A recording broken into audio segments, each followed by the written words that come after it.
Hey, what is up everybody? Welcome back to our YouTube channel Tech It Simple, where we post tutorial video.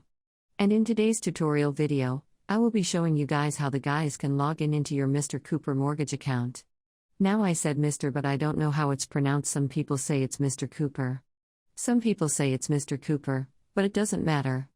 Alright, just basically watch the video until the end if you want to understand how you guys can log in into it, because that's the main purpose of this video. So yeah, if you guys are new to our channel, just don't forget to hit the like and subscribe, and let's move forward.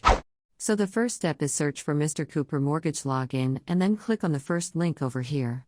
It will take you to its sign up page over here. And over here enter the username of your account and then enter the password of your account over here as well.